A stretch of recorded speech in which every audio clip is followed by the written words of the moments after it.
wabarakatuh. Saya Novandra Setiawan, kelas dari kelas 14, absen 24. Kali ini saya akan menemui salah satu narasumber, yaitu Mas Anggit, seorang seniman pembuat wayang talang. Bagaimana keseruannya? Kali ini ikuti saya.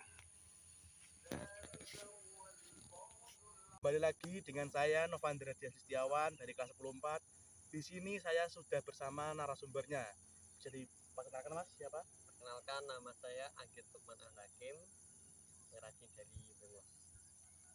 Dari sekolah mana kalau boleh tahu? Sekolah SMA 1 Bocah kelas 12 IPS 3. Dari SMA Tangga guys, dari Semanja. Beda negeri tuh. Nah, ini Mas, untuk saat ini saya ingin bertanya-tanya seputar wayang talang yang Anda tekuni saat ini. Yang pertama, apa yang memotivasi Anda untuk membuat kerajinan dari wayang talang ini, Mas? Kalau boleh tahu kan, sekarang kan anak muda kebanyakan, bahkan banyak yang tidak tahu dengan kesenian wayang. Jangan tahu, mengerti saja sudah sangat tidak sekali. Nah, apa motivasinya kok bisa menekuni wayang talang, Mas? Saya menekuni wayang karena wayang juga salah satu budaya bangsa Indonesia yang harus dilestarikan. Khususnya anak muda sekarang harus bisa, nggak sekiranya kalau nggak tahu, udah mau mengenal dulu, nonton saja itu udah baik. Nah, motivasi saya ya untuk melestarikan budaya Jawa itu, khususnya wayang kulit. Ya, gitu ya guys. Kalau kita ketahui juga Mas Anggit ini adalah seorang dalang bocah juga. Nah, Mas Anggit dalang bocah, ya sama seperti saya juga dalang bocah dan sama-sama satu guru, satu tempat pelatihan yaitu di Sanggar Bocah Laras. Anak muridnya Pak Triagus dari Ngariana ya. Jadi sama-sama seniman. Nah, untuk yang kedua, kenapa Mas Anggit ini kok lebih memilih ke pembuatan wayang daripada yang lainnya? Kan kalau bisa dilihat kan banyak yang mulai membuat dari barongan, dari talang juga. Dan kenapa kok lebih memilih ke wayang gitu? Ya karena wayang juga bisa buat pajangan, juga bisa ya. Buat koleksi juga bisa ya. Buat main juga bisa ya. Nah, jadi wayang talang ini selain bisa dijual juga bisa untuk pagelaran wayang kulit ya. Soalnya saya dulu juga pernah memainkannya di lapangan Ngadibolo pas kemarin tahun baru dan juga dengan Mas Anggit juga saat itu. Kelir. Sudah ya istilahnya sudah mabuk kelir wayangnya gitu. Lah, kalau di zaman saat ini Mas, kan banyak anak-anak muda kan yang bilang, "Ah, kenapa kok dadak seneng wayang ki ngopo to? Apa jadul banget ya? Jadul meneh kok ora apa iki? Ketinggalan zaman lah istilahnya lah." Kan banyak yang gitu toh Mas. Lah, mengapa kok Mas Anggit kok tetap dengan pendirian Mas Anggit itu tetap menekuni dunia pewayangan? Karena diketahui juga Mas Anggit kan juga seorang dalang bocah. Nah, wayang itu ya juga nggak ada habisnya. Juga sekarang diperbarui mengikuti zaman. ya. Sekarang apa bisa apa ya, nyangkit dewe, cerita dewe, Pak Sino itu. Terus apa ya, sudah ada dangdut, organ, ya betul toh? Ya betul sekali. Soalnya kalau Kemudian tidak ada gitu tuh penonton tuh sudah jenuh, bosan gitu ya.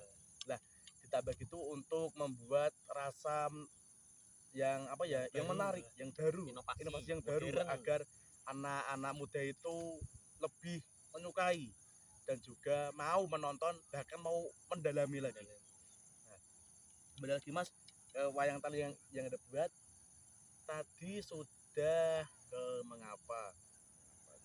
Nah, kalau untuk pembuatan wayang ini Mas, kalau boleh tahu itu belajar dari siapa? Oh, saya otodidak Mas, belajar sendiri. Dulu ya? Langsung dulu udah pernah coba dari kecil, udah suka membuat wayang. Dulu dari kardus mie itu dipotong-potong, dikasih gapit pring, udah dimainin sendiri, itu udah seneng banget. Terus jalan waktu belajar dari YouTube, terus tanya-tanya ke seniman-seniman caranya membuat, terus belajar juga proses juga bisa membuat wayang sedikit-sedikit walaupun masih belajar. Ya. Kalau kita lihat ini guys, hasilnya juga bagus. Udah cocok lah kalau untuk dibuat mana ataupun dibuat pajangan juga menarik. Soalnya dari bentuknya juga sama dengan wayang kulit, bahkan tatahannya juga sama dan harganya juga lebih murah gitu ya Mas ya. Sip. Monggo ingkang minat. Yang mau beli bisa pesan ke Mas Anggit melalui saya perantaranya. Nah, itu juga bisa. Nah, kalau Mas Dias mesti lebih mahal. Untuk apa itu? Ongkir ongkos kirimnya. Nah, selanjutnya Mas, mengapa kok Anda memilih bahan talang untuk bahan dasar pembuatan wayang? Kan kalau kita ketahui kan umumnya kan wayang dibuat dari kulit. Ya. Kalau tidak kulit sapi ya kulit kerbau. Nah ini kok kenapa kok menggunakan bahan talang gitu Mas? Ini dari talang itu bahannya mudah dicari guys. Dimana di pabrik di toko bangunan itu sudah banyak yang jual. Terus harganya murah. Kalau talang juga itu ditata itu lebih apa ya? Lebih ulet, lebih empuk lah. Dari itu juga talang itu kalau kena air nggak apa-apa guys. Berarti wayangnya anti air anti guys. Air. Walaupun kehujanan, kepanasan tetap aman wayangnya. Iya. Nah, dan kalau boleh Mas cerita bagaimana proses pembuatannya dari awal sampai akhir dan juga tinggal pemakaiannya aja Mas. Pembuatan dari talang itu ya seperti biasa kita buat pola gambar wayang yang mau dibentuk. Setelah udah di pola ke talang, media talang tersebut. Setelah udah jadi langsung ditata. Nah ini tata ukiran-ukiran ini. Setelah sudah ke proses pemulasan atau penyunggingan. Mulai dicat ya, sudah mulai dicat dan juga sudah mulai diberi warna. Nah, setelah sudah semua, udah digerenjami, udah disawi, udah diancur, diberi anti gores, lalu diberikan gapit. Gapit itu semacam pegangan ya, pegangan dan juga alat gerak untuk wayang agar bisa dimainkan. Nah, ini salah satu karya dari Mas Anggit yang kalau ketahui ini ya lumayan bagus ya, dan juga ini udah bagus kalau untuk dimainkan. Ya bahannya hampir udah sama dengan kulit. Udah standar. Bahannya juga sama dengan kulit, kualitasnya juga hampir sama, dan yang paling menarik harganya yang lebih murah. Nah, monggo. Kita yang tahu ini dari yang ini yang belum dicat ya, dari pertama dicat ini masih putihan. Kalau di kulit namanya itu gebingan atau beningan. Nah, kalau sudah dicat atau disungging itu menjadi seperti ini. Belum dikasih gapit, ini polos. Belum dikasih gapit, ini masih polos. Dan ini tinggal finishing. Kalau sudah jadi seperti ini tinggal dimainkan dan juga siap dijual gitu ya Mas ya. Udah penak ini, udah standar perdalangan. Nah ini kemarin dalang, sudah saya buat main di lapangan di Bolo tahun baru kemarin, dan wah sangat luar biasa. Nah, ya sekian dari saya untuk wawancara kali ini. Mohon maaf apabila ada kesalahan, dan untuk teman-teman yang berminat untuk pemasan wayang talang ini harganya murah. Kalau betul Mas, dari berapa mulai harganya? Tergantung variasi dari besar kecilnya wayang sih Mas. Ya kalau besar ya mungkin 500 bisa. Kalau yang kecil biasa, mungkin. Yang kecil. Kalau yang yang seginilah. Segini ya, yang udah jadi. Ya sekitar 300 lah. Nah, yang udah jadi tinggal pakai itu 300.000. Ukuran segini. Ini udah standar ya, Terus murah pol. Udah murah kalau banget. Di wayang asli segini aja. Kalau yang asli itu sudah wah jutaan. 1,5 itu udah bohong ini. Itu yang kulit. Yang ini dari yang talang itu harganya sangat murah. 300.000 sudah dapat wayang yang udah jadi yang segini. Ya kayak Gatotkaca, Ontorjo, Ontoseno, yang lain-lainnya. Nah, kalau untuk ukuran yang segini Mas, ini kan buto. Ini berapa? Ini sekitaran 500 sampai 700-an lah. Nah, 500 dan sampai 700 itu sudah menerima request dari Anda. Murah sekali hitungannya. Pokoknya juga bagus, kualitas, nih detailnya. Dilihat dari tatanya udah bagus ini ya. Nah, silakan bagi yang yang mau beli, yang mau pesan monggo, nanti bisa hubungi saya dan saya akan mengasih nomor WA-nya Mas Anggit, nanti di bawah ini juga ada sini ya. Sekian dari saya, mohon maaf. Wassalamualaikum warahmatullahi wabarakatuh.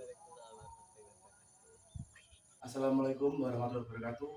Saya Nyoman Derajat Setiawan dan bersama narasumber saya, yaitu boleh Mas diperkenalkan nama Mas, namanya siapa? Nama saya Ivan Hafiz Widyantoro. Umur? Agak sedikit lupa. Umur sekitar 24. 24 ya. Cukup muda ya. Ya di sini saya ingin mewawancarai Anda tentang seputar dunia perdagangan yang Anda tekuni saat ini. Yang pertama, apa yang menjadi motivasi Anda untuk menekuni dunia perdagangan, Mas? Untuk motivasi ya. Ya. Kan karena wayang itu ada sebuah karya seni yang sangat luhur, yaitu tinggalan dari sepuh dulu. Dan satu lagi mungkin juga karena saya itu keturunan dalam dari Mbah Buyut. Mungkin itu yang menjadi motivasi saya. Berarti Mas Ivan ini juga keturunan dalang dari Mbah Buyut ya? Langsung dari Mbah Buyut. Langsung dari Mbah Buyut. Yang kedua, kapan pertama kali Mas Ivan ini belajar tentang wayang kulit? Sejak kapan dimulainya? Dimulainya yang pertama kali itu memang kalau tidak salah, kalau nggak TK ya SD. Berarti dari kecil ya? Dari kecil. Oh, dari kecil. Kalau awal sukanya itu gara-gara apa? Awal sukanya ya mungkin karena bentuk wayang juga. Iya. Saat dikelir itu kok bisa seperti itu bagaimana? Jadi rasa penasarannya tinggi. Nah, terus untuk tempat belajar wayang itu sama ini di mana tempatnya? Yang sekarang apa yang dari awal dulu? Dari dulu malah ya cuma di dalam kamar gitu. Kalau untuk belajarnya ya nyontoh dari kaset-kaset atau lihat CD ya? Ya dan CD atau di TV. Kalau yang apa itu yang sekarang? Kalau sekarang itu ya saya pernah ikut sanggar di bulan namanya Pujalaras. Ada Pujalaras. Tapi sebelumnya ya saya juga pernah di yang pertama itu masih SMKI Yogyakarta. SMKI Yogyakarta itu sekolah khusus seni ya, Pak? Khusus seni. Ambil jurusan perdagangan. Berarti perdagangan gaya Yogyakarta. Nah, berarti sekarang masih menekuni apa tidak? Alhamdulillah sekarang masih tetap di gaya Yogyakarta. Mas sekarang itu saya campur jadi satu ya. Oh, campur. Ya, Jogja. Oh, berarti dua gaya ini jadi satu ya? Jadi satu. Oh. Tidak pilih-pilih lah. Ya. Nah, kalau untuk siapa orang yang menjadi idola atau panutan selama menekuni dunia perdagangan ini, Mas? Yang pertama kali itu saya sukanya itu sama siapa? Pak Joko atau Ki Joko di Wijaya Semarang. Oh, Pak Joko Yang itu ya. Oh, ya. Lalu ada lagi Ki Mantep, Swagi, untuk apa itu yang di kaset itu. Kalau yang secara langsung ya kalau yang diisi dulu malah sedikit lupa karena banyak kan yang mengajari ya. Satunya ada Mantep tadi juga. Oh ya, Mantep. Kalau ada lagi di Basu Subono atau Pak Bono itu. Kalau di SMKI ya salah satunya itu sesepuhnya. Ya. Itu di Cermos Tejo. Kalau kok tidak memilih kesenian lain kenapa, Mas? Kan sekarang kan lagi rame-ramenya kan ya apa ya? Contohnya kan jaranan itu kan jatilan yang lagi rame. Kok tidak menarik untuk ke situ kenapa? Mungkin karena sudah kalau di Jawanya wis nyawiji. Oh, dari siji. Dan juga wayang itu kalau ditinggalkan juga amat disayangkan lah, karena juga tidak harus dijaga tapi juga dihidupkan, jadi diuri-uri lan diurip-urip. Kalau uri-uri kan hanya menjaga, Iya. kalau urip-urip ya memainkan atau Nangkep paling orang nangkep galami. nah gitu. Berarti tidak hanya nguri-nguri tapi juga harus ngurip-ngurip. Itu juga perkataan atau ungkapan dari Swati Membantu tadi.